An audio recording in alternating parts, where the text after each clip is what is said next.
السميع العليم من الشيطان اللعين الرجيم.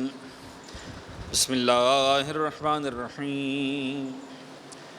الحمد لله الذي علا في توحده ودنا في تفرده، الذي بعد فلا يرى وقرب فشهد النجوى، ثم الصلاة والسلام والتحية والإكرام على أشرف الأنبياء والمرسلين حبيب إله العالمين سيدنا ونبينا وحبيب قلوبنا وطبيب نفوسنا وشفيع ذنوبنا أبي القاسم محمد وعلى أهل بيته الطيبين الطاهرين المعصومين المنتجبين، لا سيما على بقية الله في الأرضين وحجته إلى العالمين، واللعن الدائم على أعدائهم ومنكري فضائلهم وغاصبي حقوقهم أجمعين من يوم ظلمهم وغصبهم وعداوتهم إلى يوم الدين. بسم الله الرحمن الرحيم. اللهم كن لوليك الحجة بن الحسن صلواتك عليه وعلى آبائه في هذه الساعة وفي كل ساعة وليا وحافظا وقائدا وناصرا ودليلا وعينا حتى تسكنه أرضك طوعا وتمتعه فيها طويلا. اللهم صل على محمد. أما بعد فقد قال الله الحكيم في كتابه المبين. بسم الله الرحمن الرحيم. قالت الأعراب آمنا قل لم تؤمنوا ولكن قولوا أسلمنا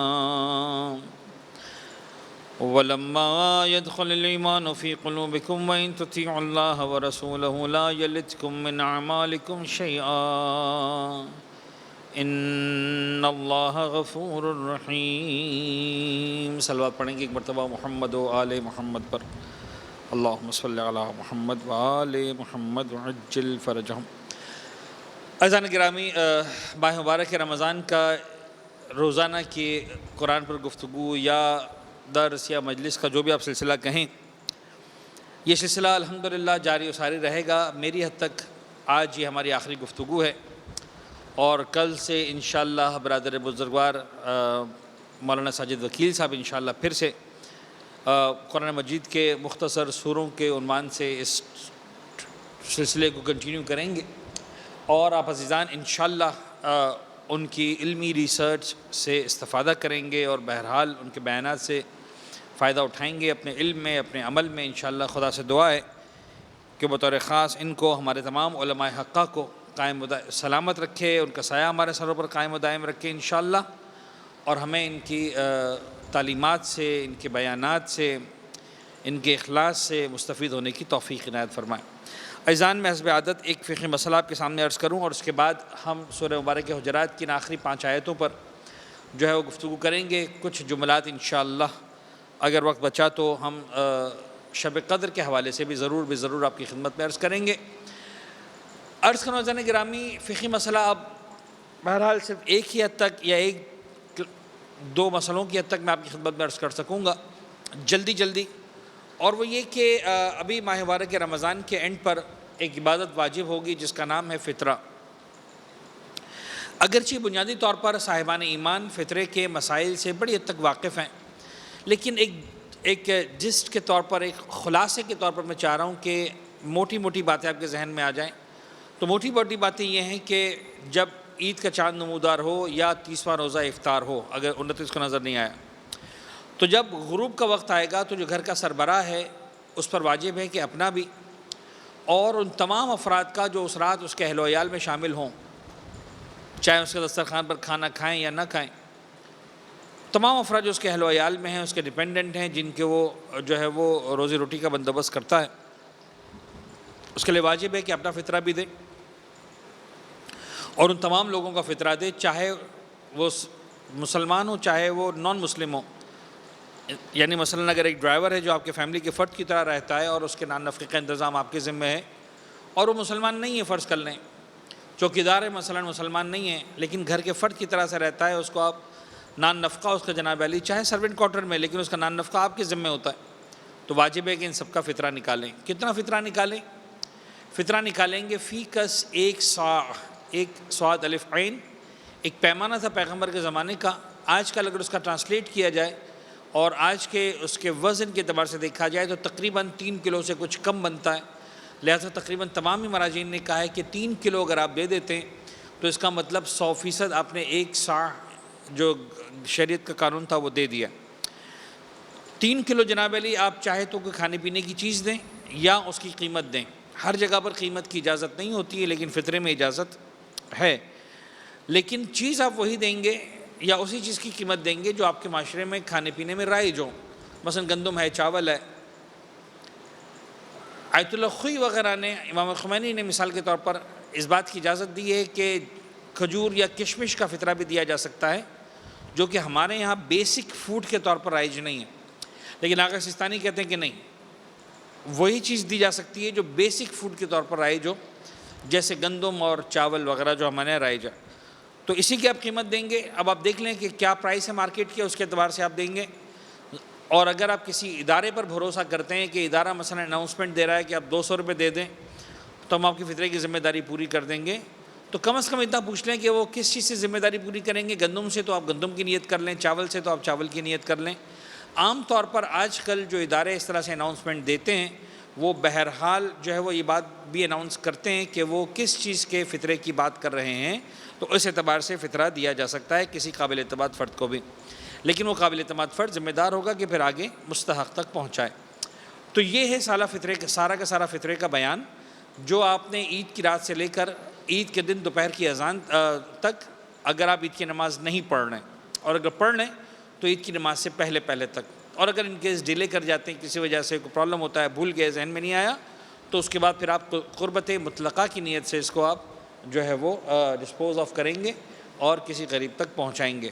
شیعہ ہونا ضروری ہے جس کو دیا جا رہا ہے، لیکن اگر آپ کے شہر میں کوئی ایسا وقت آ جائے، اور خدا کرے کہ ایسا وقت آئے، فی الحال تو نہیں ہے، کہ جب ایک بھی شیعہ غریب نہ ملے تو پھر نان شیعہ غریب کو بھی دیا جا سکتا ہے، لیکن چونکہ واجب فطرہ ہے تو فرسٹ پریفرنس جو ہے شیعہ غریب کا ہوگا۔ اور شیعہ غریب ڈھونڈنے کے لیے اسلام کا جو قانون ہے وہ یہ ہے کہ سب سے پہلے دیکھو کہ تمہارے رشتہ داروں میں کون غریب ہے، پہلے ان کو پہنچاؤ، تمہارے پڑوسیوں میں کون ہے اس تک پہنچاؤ، اور پھر جیسے پرائیورٹیز کی بات ہے تو ایک پرائیورٹی کا جو لائن ہے وہ علم ہے، جو نیک آدمی ہے، صاحب علم آدمی ہے، صاحب تقوی آدمی ہے، اہل علم و فضل ہے، اس کو بھی ترجیح دینا شریعت نے زیادہ بہتر قرار دیا ہے۔ اور یہ بات بھی عرض کرتا ہوں عزیزان گرامی کہ یہ جو غریب جس کو فطرہ دیا جائے گا، اس غربت کا معیار یہ ہے کہ اس کے پاس 1 سال کے اخراجات اویلیبل نہ ہوں، نہ پریزنٹلی نہ پوٹینشلی، کہ بھائی مثال کے طور پر جو ہے وہ جتنا بھی خرچہ ہے اس کی تنخواہ لگی ہوئی ہے اور اتنی ہے کہ ہاں اس کا پیٹ بھر جاتا ہے، اس کو پورا ہو جاتا ہے، ٹھیک ہے، ورنہ اگر ڈیفیسٹ ہے تو ڈیفیسٹ کی حد تک بھی وہ پھر غریب مانا جائے گا، مستحق مانا جائے گا، چاہے وہ جاب کر بھی رہا ہو۔ مزید بھی اس کے اندر کچھ ڈیٹیلز ڈسکس کی جا سکتی ہیں، لیکن فقہ مسئلے کی تک اتنا ہی بہت ہے۔ انشاءاللہ بعد میں جو علماء آئیں گے وہ یقیناً ان مسائل پر بھی بات کریں گے انشاءاللہ، اور ویسے بھی مختلف سوشل میڈیا پر اتنے میسیجز چلتے ہیں کہ آپ تک اس کی اطلاعات پہنچ جاتی ہیں۔ تو ایک مرتبہ صلوات پڑھ دیجیے گا محمد و آل محمد پر، اللہم صلی علی محمد و آل محمد۔ عزیزان گرامی، سورہ مبارک حجرات پر ہم آپ کے ساتھ بات کر رہے تھے اور آیت نمبر 13 تک ہماری گفتگو مکمل ہوئی۔ تقریباً اس کی 18 آیتیں ہیں، 5 آیتوں کو ہم آج آپ کے سامنے پڑھیں گے، 14، 15، 16، 17 اور 18۔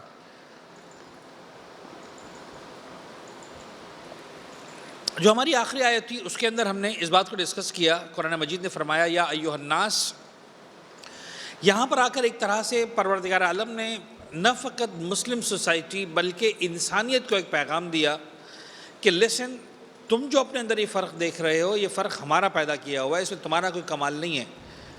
تم گورے پیدا ہوئے ہو تمہارا کوئی کمال نہیں ہے، تم کالے پیدا ہوئے ہو تمہارا کوئی عیب نہیں ہے، تم سانولے پیدا ہوئے ہو اس میں تمہاری کوئی کرامت نہیں ہے، تم ٹھنڈے علاقے میں پیدا ہوئے ہو یا گرم علاقے میں، مالدار گھرانے میں پیدا ہوئے ہو کہ غریب گھرانے میں، اس میں تمہارا کوئی کمال نہیں ہے۔ یہ سب کا سب ہمارا کمال ہے، اور ہماری یہ جو ہے وہ تدبیر ہے کہ اس طرح سے ہم نے تمہیں خلق کیا ہے، تمہیں مختلف شعبوں میں مختلف قبائل میں تقسیم کیا ہے، لتعارفوا۔ اس سے ہماری جو خواہش ہے وہ صرف یہ ہے کہ تمہارے ایک دوسرے کی آئیڈینٹیفیکیشن ہو سکے۔ یہ سب چیزیں بنیادی طور پر تم کو ایک دوسرے سے آئیڈینٹیفائی کرنے کے لیے ہیں۔ باقی معیار کی بات ہے، رب العزت کی نگاہوں میں اگر معیار ہے تمہارے بلند یا کمتر ہونے کا، عظیم یا اس سے کمتر ہونے کا، تو وہ ایک ہی معیار ہے، اور وہ معیار ہے تقوی۔ ان اکرمکم عند اللہ اتقاکم۔ خدا کی نگاہوں میں سب سے زیادہ محترم وہ ہے جو تقوی کی منزل پر سب سے زیادہ خدا ہر بات کو جاننے والا ہے، خدا ہر بات سے باخبر ہے۔ اس کے بعد اب جو اگلے مرحلے میں داخل ہو رہا ہے یعنی سورہ حجرات، اب ایک طرح سے بہرحال سوسائٹی کے مختلف لیولز کی بات کر رہا ہے، کہیں کچھ سمجھیں کچھ، بتایا کچھ جائے سمجھا کچھ جائے، لیکن بہرحال عمومی طور پر جو سوسائٹی تشکیل پاتی ہے اس میں ہر طرح کے یہ سارے کے سارے سیگمنٹس نظر آتے ہیں، اور آپ نے ان سیگمنٹس کے ساتھ جینا ہے۔ لہٰذا اب قرآن مجید 14ویں آیت کے اندر کہہ رہا ہے قالت الاعراب آمنا۔ یہ بدو عرب تمہارے پاس آتے ہیں اور آ کر کہتے ہیں اے محمد آمنا، ہم ایمان لے آئے، ہم مومن ہو گئے۔ اب دیکھیں پروردگار عالم کی طرف سے پیغمبر اکرم سے کہا جا رہا ہے کہ آپ جواب میں کہہ دیجئے۔ میں پھر عرض کروں، پیغمبر اکرم کا اخلاق ایسا ہے کہ پیغمبر اکرم منہ سے کبھی اس طرح کی بات نہیں کریں گے، خود سے ایسی بات نہیں کریں گے۔ لہٰذا قرآن کہہ رہا ہے کہ ہم انٹرفیئر کریں گے، پروردگار کہہ رہا ہے ہم انٹرفیئر کریں گے، ہم کہیں گے کہ تم کہہ دو قل لم تؤمنوا، تم ایمان نہیں لائے ہو اب تک، ولیکن قولوا اسلمنا، تم یہ کہو میں مان لوں گا کہ اسلمنا، ہم ایمان لے آئے ہیں۔ آمنا یعنی ہم ایمان لے آئے ہیں، اسلمنا یعنی ہم اسلام لے آئے ہیں، سوری میں نے شاید اسلمنا کا ترجمہ آمنا کر دیا۔ اسلمنا یعنی اسلام لے آئے، تم یہ کہو کہ ہم اسلام لے آئے ہیں، اسلمنا کہو میں مان لیتا ہوں۔ وَلَمَّا يَدْخُلِ الْإِيمَانُ فِي قُلُوبِكُمْ، اور سٹل ایمان ابھی تمہارے دلوں میں داخل نہیں ہوا ہے۔ یعنی یوں سمجھ لیجئے کہ اس سے ایک بات ہمیں سمجھ میں آتی ہے بہت کلیئرلی کہ قرآن مجید کے اعتبار سے لفظ اسلام اور لفظ ایمان میں ایک فرق ہے۔ دیکھیں یہ دو الفاظ ایسے ہیں کہ بہرحال یعنی ہم حوضے کے اندر ایک جملہ استعمال کرتے ہیں فقیر و مسکین، یہ دو لفظ استعمال ہوتے ہیں، جیسے زکوٰۃ کی یوز میں ہے کہ بھئی ایک فقیر کو دینی ہے ایک مسکین کو دینی ہے، تو ایک جملہ استعمال کیا جاتا ہے علماء کے درمیان حوضے میں کہ اذا اجتمع افترقا و اذا افترقا اجتمع۔ یہ دو الفاظ ایسے ہیں کہ جب الگ الگ آئیں تو ان کی میننگ ایک ہو جاتے ہیں، لیکن جب دونوں مل کر آئیں تو میننگ الگ الگ ہو جاتے ہیں۔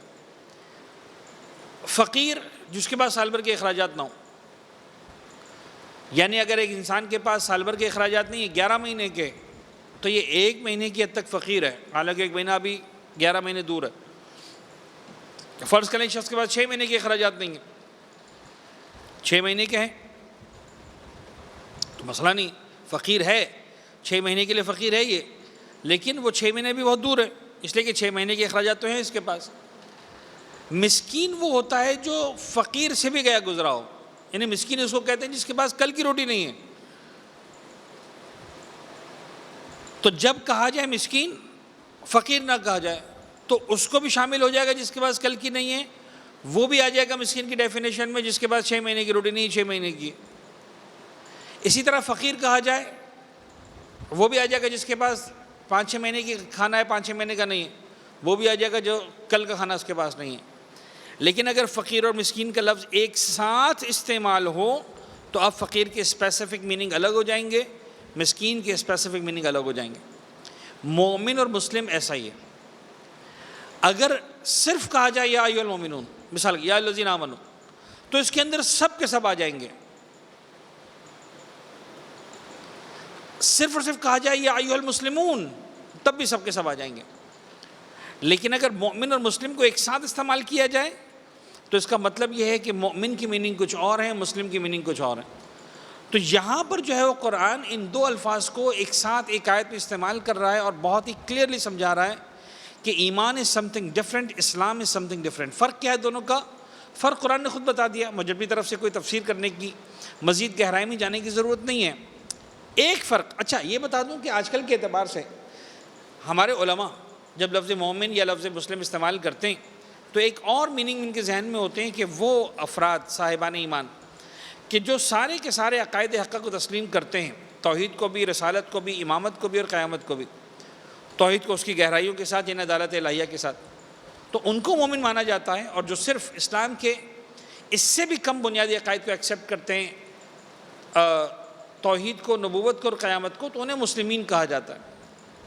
تو ممکن ہے وہ الفاظ یہیں سے لیے گئے ہوں، لیکن بہرحال بیسیکلی جو قرآن کی نگاہوں میں اس سورہ کی حد تک مسلمان اور مومن کا جو فرق ہے وہ یہ ہے کہ اگر تم نے زبان سے کہہ دیا لا الہ الا اللہ محمد رسول اللہ، ایک مرتبہ تم نے اقرار کر لیا کہ ٹھیک ہے میں اپنے آپ کو مسلم ڈکلیئر کرتا ہوں، تو اسلام یہ کہتا ہے کہ تمہیں اجازت نہیں ہے کہ تم اس کے دل میں جھانک کر دیکھو، اسیوم کرو کہ یہ بلا وجہ زبان سے بول رہا ہے، تلوار اسی گردن پر آ گئی ہے لہٰذا جان بچانے کے لیے بول رہا ہے، اس کو پتہ ہے کہ میں کلمہ نہیں پڑھوں گا تو قیدی بنا لیا جاؤں گا، غلام بنا لیا جاؤں گا، بیچ دیا جاؤں گا، قتل کر دیا جاؤں گا، لہٰذا یہ بول رہا ہے۔ نہیں، کوئی مسئلہ نہیں ہے، یہ اگر زبان سے بول رہا ہے لا الہ الا اللہ محمد رسول اللہ، فرسٹ آف آل جو بینیفٹ اس کو ملے گا وہ یہ ملے گا کہ اس کی جان محفوظ ہو جائے گی، اس کی عزت محفوظ ہو جائے گی، اس کا مال محفوظ ہو جائے گا۔ دیٹ از اسلام۔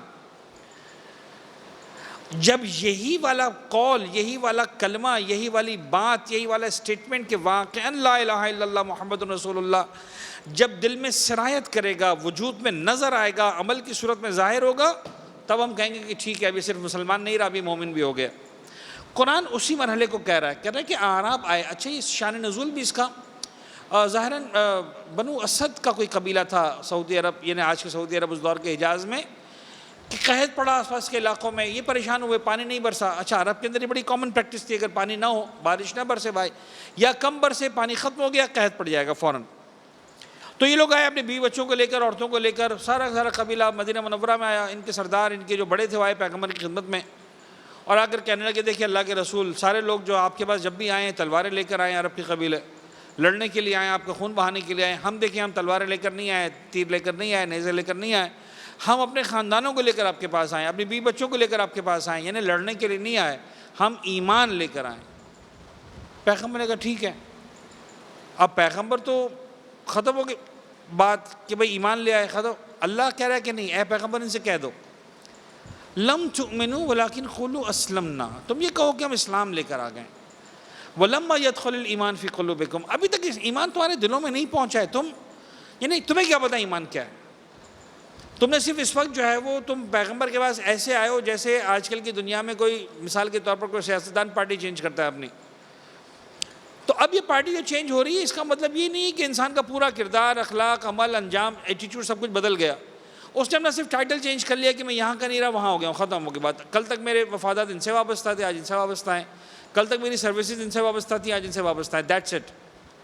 لیکن جب تم واقعاً پیغمبر کے حزب میں آؤ گے، ایمان تیرا دلوں میں آئے گا تب، لیکن اس کے باوجود ہم تمہیں ڈس رسپیکٹ نہیں کریں گے۔ آپ دیکھیے قرآن کی جو آیت کا اگلا جملہ ہے وَإِن تُطِيعُوا اللَّهَ وَرَسُولَهُ لَا يَلِتْكُم مِّنْ أَعْمَالِكُمْ شَيْئًا، لیکن اگر پھر بھی تم اللہ اور رسول کی اطاعت کرو گے، یعنی باقاعدہ جس طرح اللہ کے رسول نے کہا ہے، اللہ خدا کہہ رہا ہے عمل کرو گے، تمہارے اعمال میں سے کچھ بھی کم نہیں کرے گا، تمہارے دلوں میں نہیں پہنچا مثال کے طور پر لہذا تمہاری نماز کو وائٹ کر دے، تمہارے اعمال کو وائٹ کر دے، نہیں ایسا نہیں، ٹھیک ہے، تمہارے اعمال میں سے کچھ کم نہیں ہوگا۔ وہ بڑا غفور ہے، وہ بڑا رحیم ہے۔ اچھا اب میں ایک بات کی وضاحت کروں آپ کے سامنے اور کہ یہ ہوا کیا، یعنی اسلام اور ایمان کا فرق۔ دیکھیے کچھ بینیفٹس ہیں جو ہر مسلمان کو ملتے ہیں، یعنی اب ہم مزید گہرائی میں جائیں گے تو بات پتہ نہیں کہاں سے کہاں پہنچے گی، لیکن بیسک بینیفٹس یہ ہیں کہ ایک آدمی جب مسلمان ہوتا ہے تو اسلام اس کو پاک تسلیم کرتا ہے، کافر کو نجس تسلیم کرتا ہے، یہ پاک ہو جائے گا، پاک مانا جائے گا، اس کی جان مال عزت اور آبرو محفوظ ہوئے گی، اگر اس کا انتقال ہوا تو مسلمانوں کے قبرستان میں دفن کیا جائے گا، اس کے ہاتھ سے کوئی چیز خریدی جائے گی تو پاک سمجھی جائے گی، اس لیے کہ مسلمان ہے، مسلمان سے ہاتھ سے خریدی ہوئی چیز پاک مانی جاتی ہے۔ اگر یہ شادی کرے گا تو بہرحال مسلمان لڑکی سے، مسلمان عورت سے، مسلمان مرد سے شادی ہو سکتی ہے، اس لیے کہ اگر مسلمان عورت ہے تو مسلمان مرد سے شادی کر لے، مسلمان مرد ہے تو مسلمان عورت سے شادی کر لے، یہ دائرہ اسلام میں آ گئے۔ تو اسلام وہ ہے جس کی بنیاد پر خون محفوظ ہوتے ہیں، عزتیں محفوظ ہوتی ہیں، مال محفوظ ہوتے ہیں۔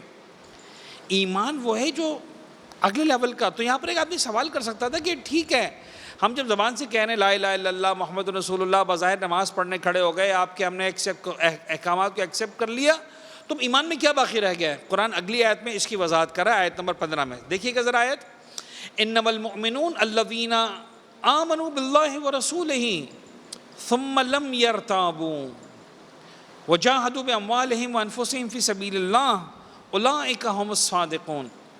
انما حصر کے لیے آتا ہے، انما یرید اللہ، یعنی خدا کا ارادہ یہ ہے کہ صرف خدا کا ارادہ خدا صرف اور صرف یہ تم سے دور کر دیں نجاست کو۔ یہاں پر بھی صرف اور صرف کی میننگ میں آئے گا، مؤمنین صرف اور صرف وہ ہیں الذین آمنوا باللہ، وہ لوگ جو ایمان لاتے ہیں اللہ پر، ورسولہ، رسول پر ایمان لاتے، ثم لم یرتابوا، پھر ان کی زندگی میں کبھی ریب نہیں آتا، شک نہیں آتا، یعنی وہ یہ نہیں سوچتے یار ایمان لے تو آئے ہوں، پتہ نہیں صحیح ہے کہ نہیں، یہ واقعاً اللہ کا رسول ہے بھی کہ نہیں۔ ایسے تو نہیں کہ ہم ایک چکر سے نکلے دوسرے چکر میں پھنس گئے، کسی سردار کے پاس سے نکلے کسی دوسرے سردار کے پاس سے پھنس گئے، آج یہ اچھا ہے کل پتہ نہیں دوبارہ برا ہو جائے، بول تو رہے میں اللہ کا نبی ہوں، پتہ نہیں اللہ کا نبی ہے کہ نہیں۔ شک نہیں آیا، انما المؤمنون الذین آمنوا باللہ ورسولہ ثم لم یرتابوا، پھر کبھی ریب نہیں آیا۔ اب اس وقت زندہ باد مرد آباد کا وقت نہیں ہے، لیکن جائیں عالم اسلام سے پوچھیں کہ کتنے وہ اصحاب تھے، کون کون سے وہ اصحاب تھے کہ جنہوں نے پیغمبر کے بارے میں شک کے الفاظ استعمال کیے ہیں ساری زندگی میں۔ کون تھا وہ صحابی جس نے کہا تھا کہ جیسا شک صلح حدیبیہ کے دن رسول کی رسالت میں مجھے آج شک ہوا، ایسا شک پہلے کبھی نہیں ہوا تھا۔ یہ جملے کیا بتاتے ہیں؟ یعنی تاریخ اسلام بھری پڑی ایسے واقعات سے، لہٰذا قرآن مجید ان لوگوں کے بارے میں جنہوں نے پیغمبر کے چہرے کی زیارت کی، ان لوگوں کے بارے میں جو پیغمبر کے سامنے آ کر ایمان کا اظہار کرتے رہے، خود پیغمبر کی زبان سے کہلوا رہا ہے کہ تم ابھی تک مومن نہیں ہوئے، تم مسلمان ہوئے ہو، صرف میرے سامنے ایمان مت بیچو، اپنا میرے سامنے اپنا ایمان کیش مت کرواؤ۔ آپ کو لگ رہا ہوگا میں بڑے سخت جملے استعمال کر رہا ہوں، اگلی آیتوں کو دیکھیں گے آپ کو اندازہ ہوگا کہ یہی والے جملے قرآن نے کہے۔ تو خیر، انما المؤمنون الذین آمنوا باللہ ورسولہ ثم لم یرتابوا، پھر وہ ریب میں نہیں آئے، پھر کبھی انہوں نے شک نہیں کیا، وجاہدوا باموالہم وانفسہم فی سبیل اللہ، اپنا مال کا وقت آیا مال دیتے رہے، جان کا وقت آیا جان نچھاور کرنے کو تیار ہو گئے۔ جو جان نچھاور کرے وہ اور ہوتا ہے، جو میدان جنگ سے بھاگ جائے جہاد کے موقع پر وہ اور ہوتا ہے۔ یعنی مجھے سے غرض نہیں کون بھاگا اور کون نہیں بھاگا، میں سمجھانا صرف یہ چاہ رہا ہوں کہ اس بات کو ایکسیپٹ کریں، عالم اسلام اس بات کو سمجھے اکیڈمیکلی۔ آنکھ بند کر کے ہم یہ نہیں کہہ سکتے ہیں کہ جس شخص نے پیغمبر کا چہرہ دیکھ لیا، جس شخص نے پیغمبر کے ساتھ بیٹھ کر ایک مرتبہ جنرلی درس سن لیا، پیغمبر کے ساتھ بیٹھ کر کھانا کھا لیا، ختم ہو گئی بات، اس کو کلین چٹ مل گئی، وہ کلین ہو گیا، نہیں ہے۔ قرآن اس بنیاد پر کسی کو کلین چٹ نہیں دے رہا ہے، خود قرآن کلیئر کہہ رہا ہے کہ نہیں بابا مومن وہ ہوں گے، ان کے علاوہ ہم کسی کو مومن نہیں مانیں گے۔ تو ریسرچ باقی رہتی ہے اور بہرحال تحقیق کی گنجائش باقی رہتی ہے۔ ثم لم يرتابوا وجاهدوا باموالهم وانفسهم في سبيل الله اولئک هم الصادقون، سچ میں دعوی ایمان کرنے والے یہی ہیں، صداقت کی منزل پر ثابت قدم یہی ہیں۔ اچھا، اب اس کے بعد اگلی آیت، اب آپ تھوڑا سا لہجے کی سختی کو محسوس کریں گے۔ میں نے آپ سے کہا تھا نا جملہ ایک منٹ پہلے کہ آپ کو لگ رہا ہے کہ میں سخت جملے استعمال کر رہا ہوں، اب آپ دیکھیے، قل اتعلمون اللہ بدینکم واللہ یعلم ما فی السماوات وما فی الارض واللہ بکل شیء علیم۔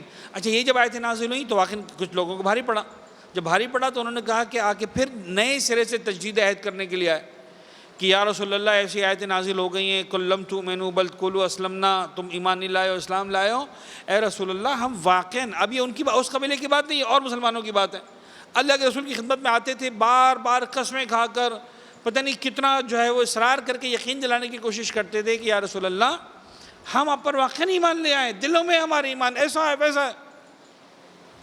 خدا کہتا ہے ان لوگوں سے کہہ دو اتعلمون اللہ بدینکم، تم کیا اللہ کو سکھاؤ گے کہ تم دین لے کر آ گئے ہو؟ یعنی واٹ آر یو ٹاکنگ؟ خدا نے کہہ دیا جس کے بارے میں اس کو پتہ ہے کہہ دیا. تمہارے بارے میں نہیں کہا تو خدا کو معلوم ہے، کہا ہے تو بھی خدا کو معلوم ہے. تمہارے ان جملوں سے، قرآن پہ ہاتھ رکھنے سے، قسمیں کھانے سے، باتیں کرنے سے پروردگار تھوڑی تمہارا اسٹیٹس چینج کر دے گا. تمہارا کردار، تمہارا وجود، تمہارے وجود میں ایمان کی چاشنی کتنی ہے اس بنیاد پر طے ہوگا. فارسی میں کہتے ہیں نا اطرانس کے خود بے بویت نان کے اتار گویت.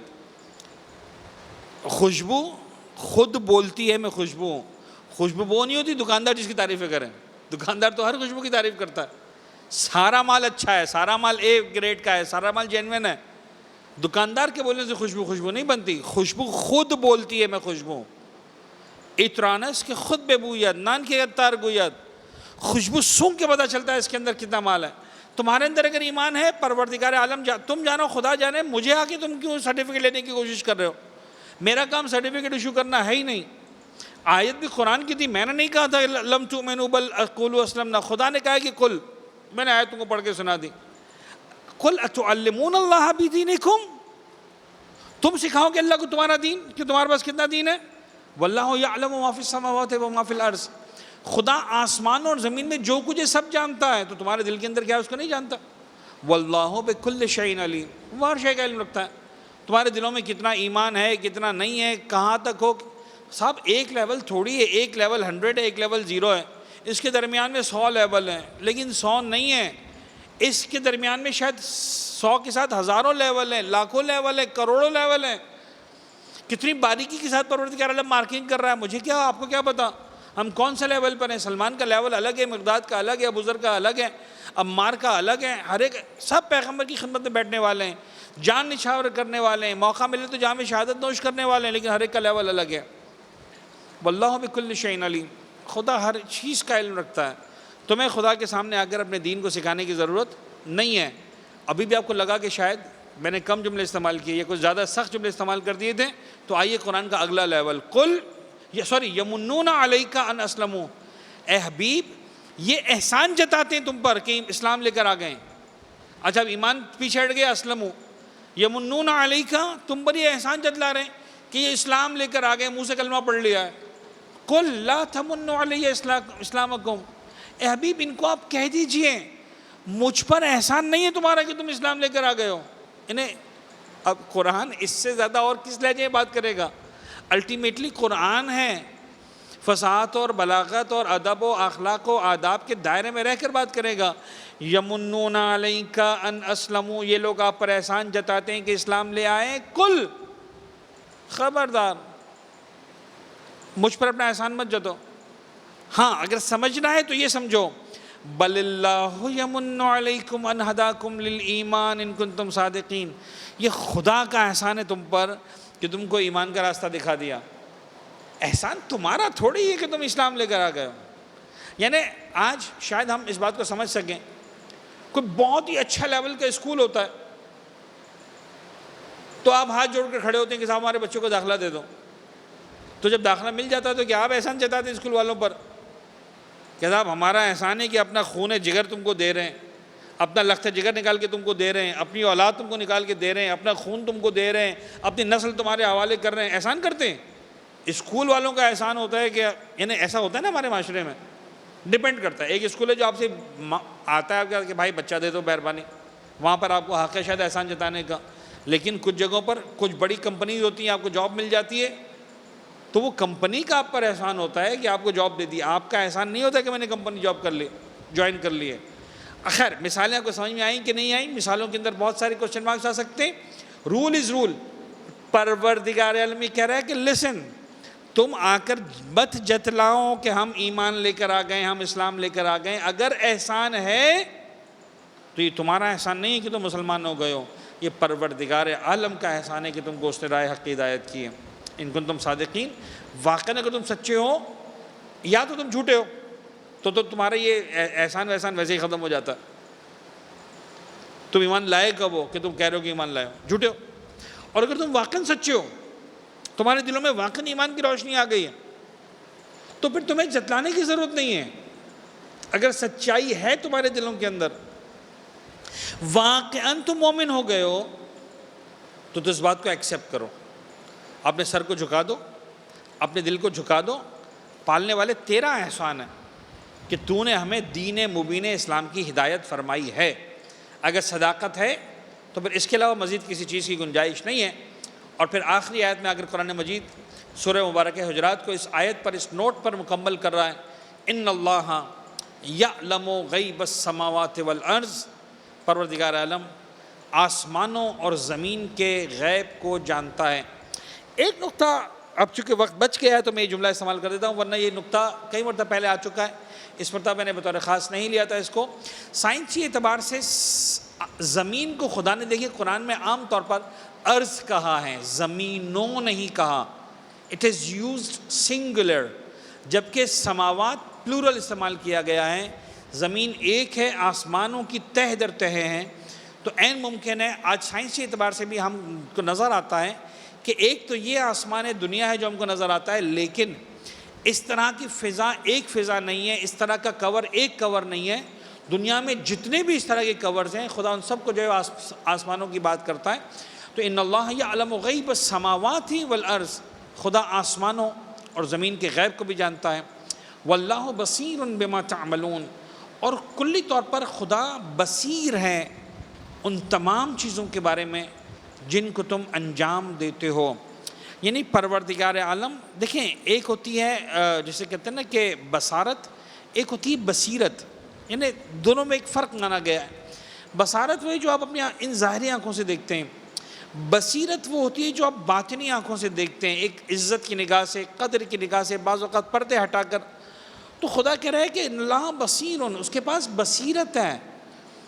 یعنی پروردگار صرف تمہارے ظاہر کو نہیں جانتا ہے، پروردگار تمہارے باطن کو بھی جانتا ہے. شروع سے لے کر آخر تک جو بات کی ہے اس کے اندر گویا فائنل ججمنٹ پروردگار کے پاس ہے. چاہے شروع کی آیات میں جو پیغمبر کی رسپیکٹ کی بات کی گئی، لا تقدموا بین یدی اللہ ورسولہ سے، ولا تجہروا لہ کجہر بعضکم بالقول کجہر بعضکم لبعض. تم پیغمبر کو ڈسرسپیکٹ کر رہے ہو، پیغمبر کے سامنے آواز بلند کر رہے ہو. تو یہاں پر معیار صرف یہ نہیں ہے کہ آواز بلند کرنے کی بات ہو رہی ہے، آگے بڑھ کر جملہ بولنے کی بات ہو رہی ہے، اوور آل تمہارے ایٹیٹیوڈ کی بات ہو رہی ہے. اور تمہاری زبان ڈیسائیڈ نہیں کرے گی کہ تم اللہ کے رسول کا کتنا احترام کرتے ہو، پروردگار کی بصیرت ڈیسائیڈ کرے گی. جو آپس میں صاحبان ایمان کے معاملات ہیں، انما المؤمنون اخوہ فاصلحوا بین اخویکم، تمہارے زبان سے بولے ہوئے جملے اتنا کاؤنٹ نہیں کریں گے جتنا تمہاری سچی نیتیں کاؤنٹ کرے گی. پروردگار صرف ظاہر کو نہیں دیکھتا ہے. بعض اوقات انسان بڑا شاطرانہ طریقے سے کام کرتا ہے کہ صاحب دیکھو میں نے کہہ تو دیا تھا، میں نے چائے کا پوچھ تو لیا تھا، انہوں نے چائے کا، آپ نے کس لہجے میں پوچھا تھا، کس نیت سے پوچھا تھا، کس انداز سے پوچھا تھا، دل میں کیا تھا، چہرے کے تاثرات کیا تھے. پروردگار صرف زبان کے الفاظ کو نہیں دیکھتا، صرف پروردگار لکھے ہوئے الفاظ کو نہیں دیکھتا، بولے خدا سب کچھ جانتا ہے تمہارے دلوں میں کیا ہے.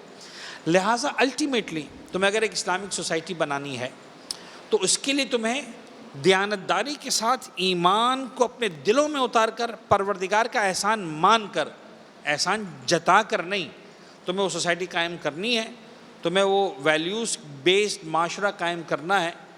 تب پروردگار عالم تم کو سائن کرے گا کہ ہاں تم نے وہ سوسائٹی بنائی جو سوسائٹی پروردگار عالم بناتے ہوئے دیکھنا چاہتا تھا.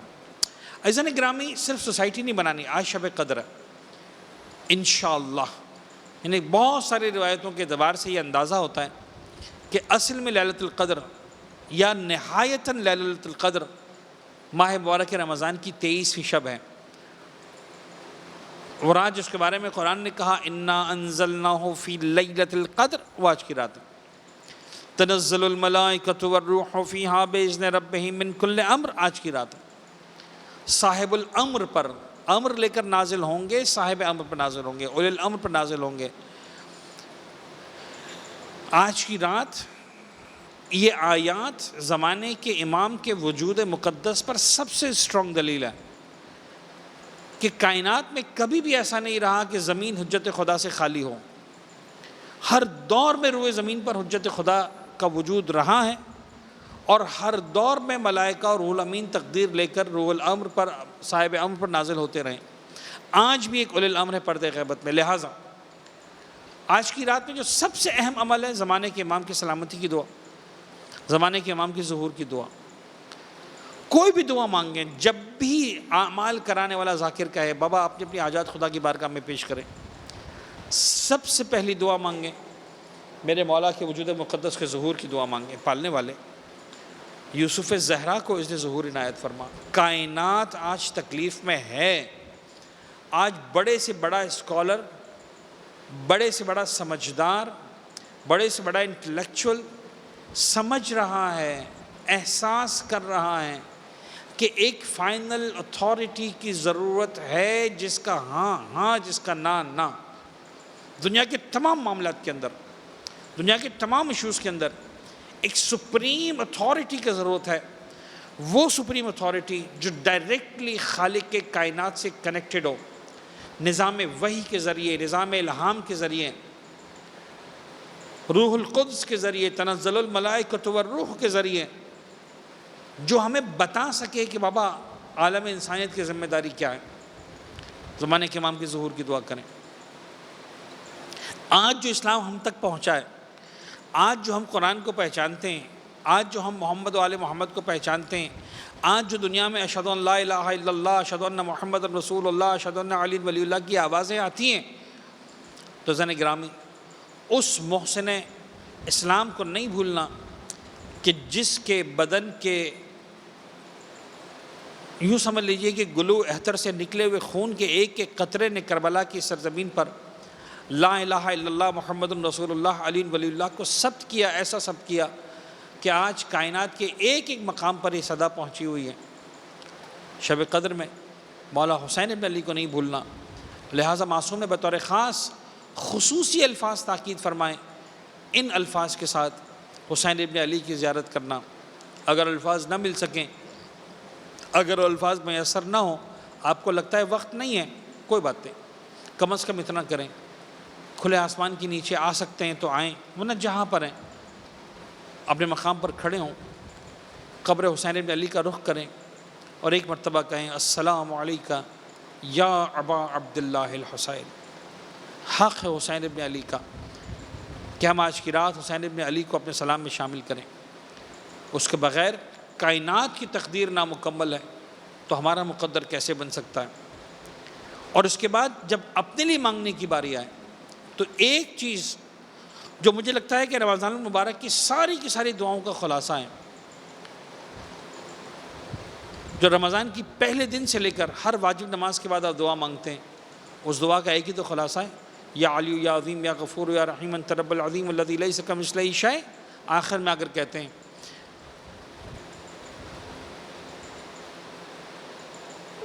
ولا یمن علیک، اے وہ ذات جو خود احسان کرتی ہے لیکن جس پر کوئی احسان نہیں کیا جا سکتا، من علیہ بفقاک الرقبۃ من النار فیاض المن ولا یمن علیک من علیہ۔ اے احسان کرنے والے، تجھ پر کوئی احسان نہیں ہو سکتا، مجھ پر ایک احسان کر دے۔ کیا احسان کر دیں؟ من علیہ بفقاک الرقبۃ من النار، میری اس گردن کو جہنم کی آگ سے آزاد کر دے۔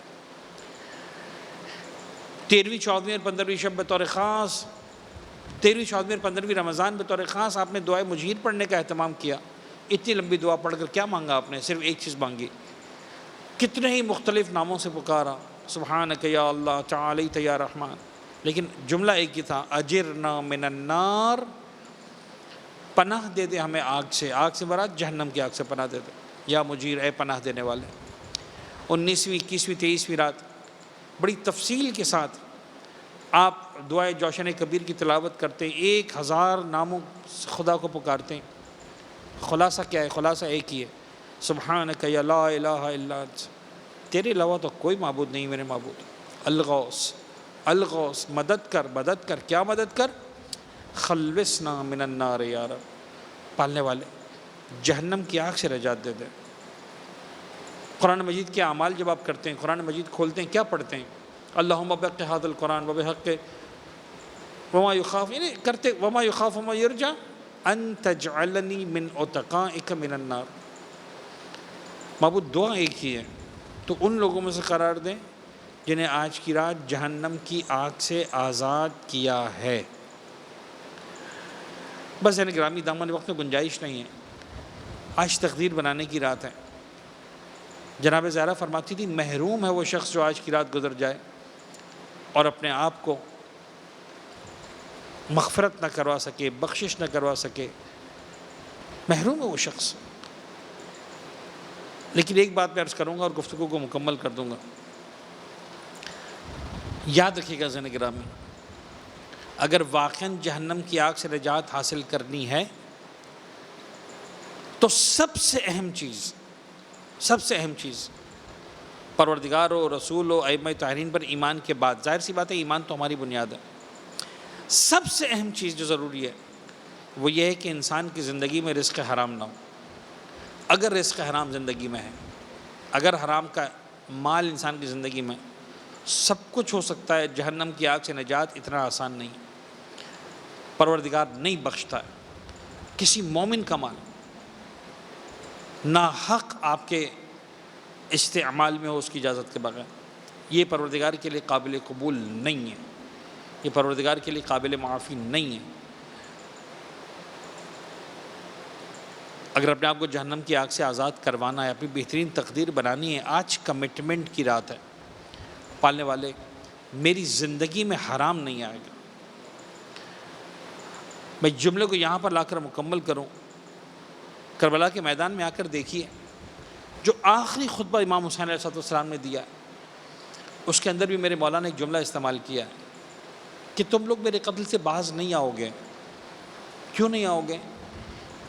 جو ریزن امام کربلا کے میدان میں ڈیفائن کر رہے ہیں وہ یہی تو ڈیفائن کر رہے ہیں، اس کا راز یہ ہے کہ تمہارے شکم حرام سے بھرے ہوئے ہیں۔ ون آف دا ریزنز، لوگ امام حسین کو جاننے کے بعد، ماننے کے بعد، پہچاننے کے بعد خود امام حسین کے بقول اس طرف آنے کو تیار نہیں ہوئے، وہ ریزن یہی تو تھا کہ ان کے دلوں میں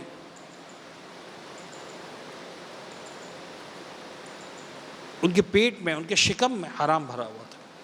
پالنے والے، ہم تیری بارگاہ میں آج دعا کرتے ہیں، شب قدر ہے، میں ایک دو جملے ذکر مصائب کی ضرور پڑھوں گا، لیکن شب قدر کی اہم ترین دعا، پالنے والے میرے مولا کو اس نے ظہور عنایت فرما۔ پالنے والے، مجھے جہنم کی آگ سے نجات عنایت فرما، ہر مومن کو جہنم کی آگ سے نجات عنایت فرما۔ پالنے والے، رزق حرام سے دور فرما، خدا سے مانگے رزق حلال مانگیں، انسانیت مانگیں، ایمان مانگیں، عافیت مانگیں۔ معصوم سے پوچھا گیا کیا مانگیں؟ مولا پتہ چل جائے کہ شب قدر ہے، دعا کی قبولیت کا وقت آ گیا، کیا مانگوں؟ کہاں عافیت مانگو۔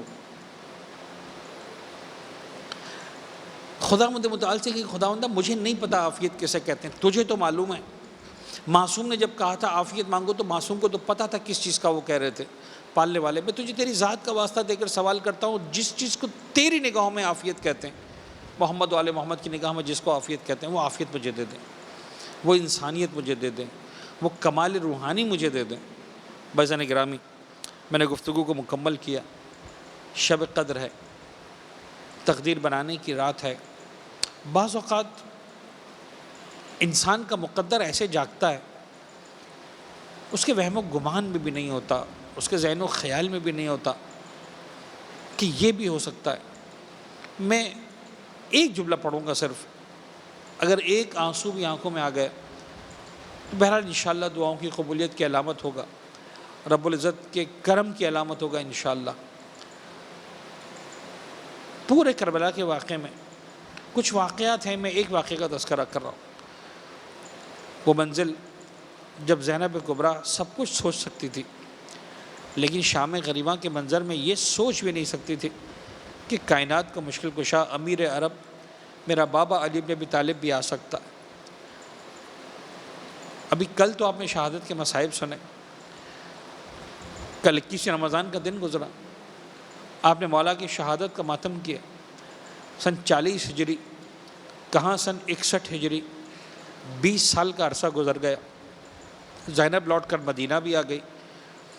50 ہجری میں بھائی حسن مجتبیٰ کے بدن سے نکلے ہوئے ٹکڑے اس تشت میں بھی دیکھے پھر وہ وقت بھی آیا جب زینب مدینہ کو چھوڑ کر پہلے مکہ میں آئی، اور مکہ کے بعد زینب کبریٰ نے کربلا کا سفر کیا، 2 محرم کو کربلا پہنچی، اور ایسے دن گئے پتہ نہ چلا، عاشور کا دن بھی آ گیا جب فاطمہ زہرا کا بھرا ہوا گھر کربلا کے میدان میں ہمیشہ ہمیشہ کے لیے ایسا اجڑا، پھر اس انداز سے کبھی آباد نہ ہو سکا۔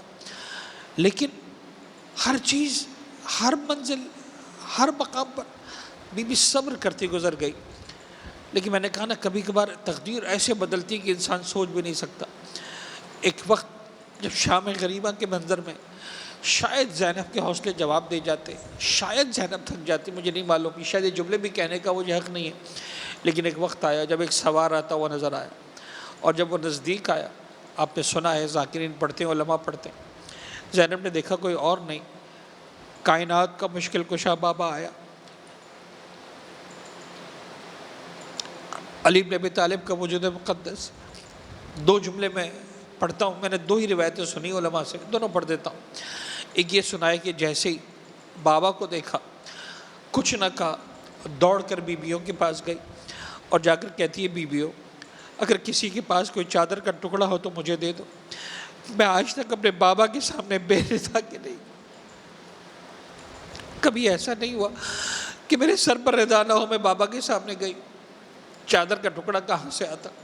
اور ایک روایت سے سنی ہے کہ جیسے ہی بابا کو دیکھا، وہ زینب جو صبر و استقامت کا کوہ گرا تھی، ایک مرتبہ بی بی کے ضبط کا بندھن ٹوٹا، آنکھوں میں بندھے ہوئے آنسو، رکے ہوئے آنسو گرنا شروع ہوئے، بابا کے قدموں پر سر رکھ کر زینب نے فریاد کی، بابا اب آئے ہو بابا، بہت دیر کر دی بابا، بابا اس وقت کیوں نہیں آئے جب میرے اکبر کے کلیجے میں برچھی کا پھل لگا، بابا جب میرا بھائی عباس فرات کے کنارے ایڑیاں رگڑ رہا تھا، بابا جب میرا قاسم گھوڑوں کی ٹاپوں سے پامال ہو رہا تھا، بابا جب میرے اصغر کے گلے میں 3 بھال کا تیر لگا تھا، بابا جب میں 70 قدم کے فاصلے پر کھڑی ہوئی دیکھ رہی تھی میرا ماں جایا ذبح ہو رہا تھا، بابا جب خیموں میں آگ لگی، جب معصوم بچوں کے گالوں پر تماچے لگے، جب ہمارے سروں سے ردائیں چھٹی،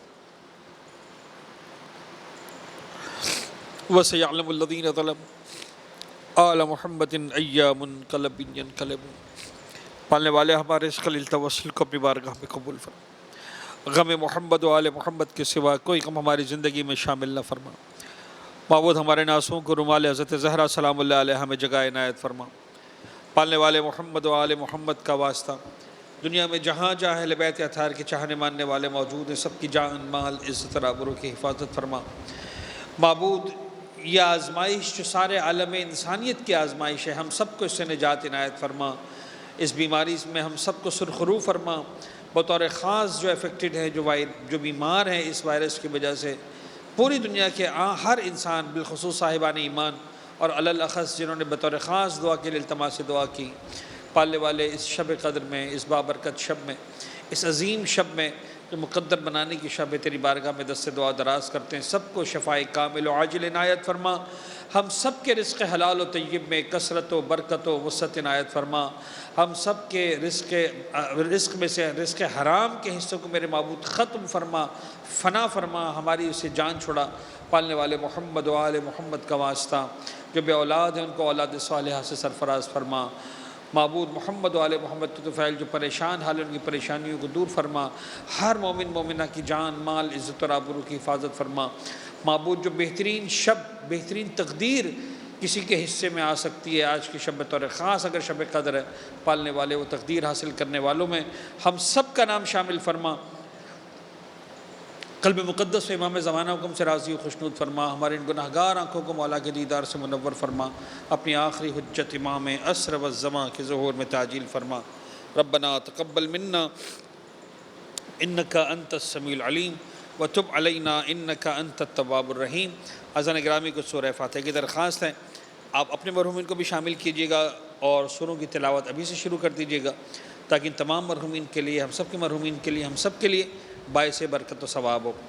علی بھائی خاندان کے تمام مرحومین، مرحومہ روزی بنت رضا والدہ مولانا محمد حسین رئیسی، مرحومہ کلثوم بی بی، مرحوم اسماعیل باوا اور ان کے خاندان کے تمام مرحومین، مرحوم حسین محمد علی مولو اور ان کے خاندان کے تمام مرحومین، مرحومہ خیر النساء رحمۃ اللہ موجی اور ان کے خاندان کے تمام مرحومین، مرحومہ کلثوم بائی عبداللہ سومجی، مرحومہ زاہدہ حسین مولو زوجہ محمد حسین کپاسی، مرحوم اکبر فاضل دھیرانی، قاسم علی محمد علی دینا، فاطمہ بائی جمعہ لاڈک، منیر احمد شریف، معصومہ بائی علی محمد وسرام، ممتاز برکت علی نایانی، ممتاز بانو برکت علی نایانی، حیدر علی عبدالحسین موجی، زینب بائی رجب علی خاکو، مرحوم رجب علی حسن علی راجانی اور ان کے خاندان کے تمام مرحومین، مرحومہ زہرہ بانو ولی محمد اور ان کے خاندان کے تمام مرحومین، مرحومہ فاطمہ بانو ولی محمد اور ان کے خاندان کے تمام مرحومین، مرحوم رمضان علی ولی محمد اور ان کے خاندان کے تمام مرحومین، مرحوم یوسف علی ابراہیم سابو والا اور ان کے خاندان کے تمام مرحومین،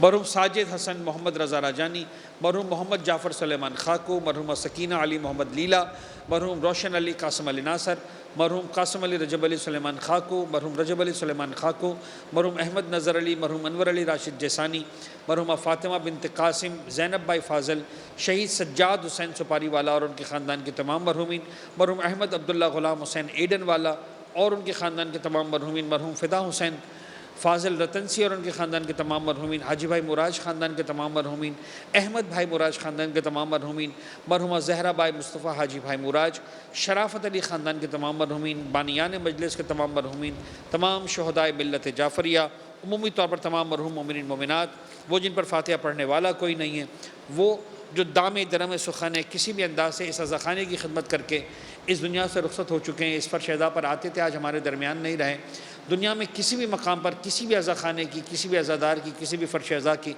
جس انداز سے بھی خدمت کی آج ہمارے درمیان نہیں رہے، ان سب کو شامل کرتے ہوئے ایک مرتبہ سورہ الحمد، 3 مرتبہ سورہ اخلاص کی تلاوت فرما دیں۔